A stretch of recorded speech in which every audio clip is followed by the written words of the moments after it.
नमस्कार सर्वांना. श्री स्वामी समर्थ. दत्त जयंती ही 4 डिसेंबरला येत आहे.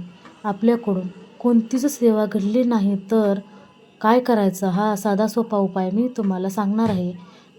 ते तुम्ही व्हिडिओ स्किप न करता पहा. तर दत्त जयंती दिवशी सकाळी लवकर उठून स्नान करावे आणि दिवसाची सुरुवात ही शांत वातावरणात करा.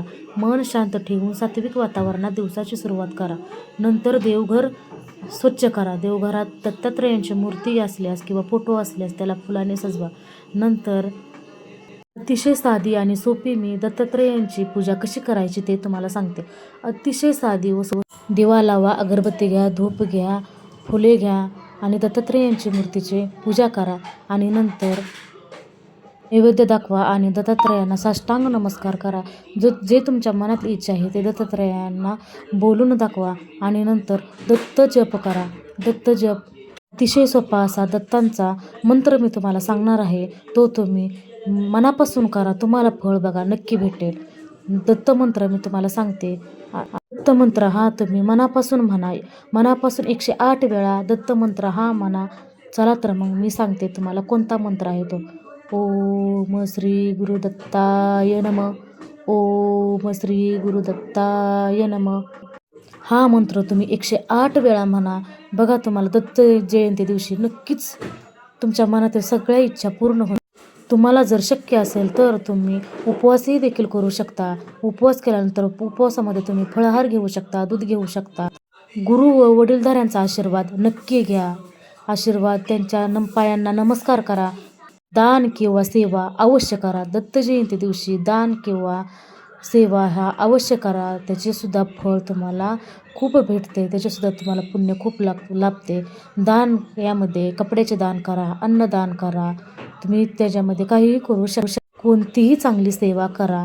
नंतर सायंकाळी देवासमोर दिवा लावा, अगरबत्ती लावा, धूप श्रीदत्तांची आरती करा. कुटुंबासोबत आनंदित दिवस दत्तात्रेयांचे नामस्मरण करा. दिवसभर शांत आणि सात्विक मन ठेवा.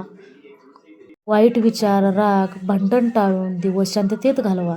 चला मग आपण दत्त जयंती दिवशी कोणत्या गोष्टी करू नये हे देखील पाहूया. तर दत्त जयंती दिवशी ही मांसाहार किंवा मद्यपान करून गुरुदेव दत्ताची कृपा मिळवण्यासाठी आपण शांत मन ठेवणे खूप गरजेचे आहे. मंदिरात किंवा घरी पूजा करताना शांत व पवित्र वातावरण ठेवले पाहिजे. या दिवशी कोणीही नकारात्मक किंवा असत्य बोलू नये. दिवशी वाणी शुद्ध ठेवणे हे महत्त्वाचे मानले जाते. दत्तात्रेयांना त्रिगुरूचे स्वरूप मानले जाते. म्हणून कोणीही वडीलधाऱ्यांचा अपमान कोणीही करू नका. वडीलधाऱ्या माणसांचा त्या दिवशी मान ठेवा. त्यांचे आशीर्वाद घ्या. त्यांच्या चरणांचा वंदन करा.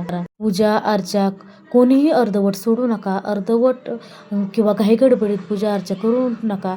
शांततेत मन ठेवा आणि पूजा ही व्यवस्थित करा. मन शांत ठेवून पूजा दत्तात्रेयांची केली पाहिजे. मला जर शक्य असेल तर तुम्ही जवळच्या दत्त मंदिरात तुम्ही जाऊन दत्तांचा आशीर्वाद घ्या.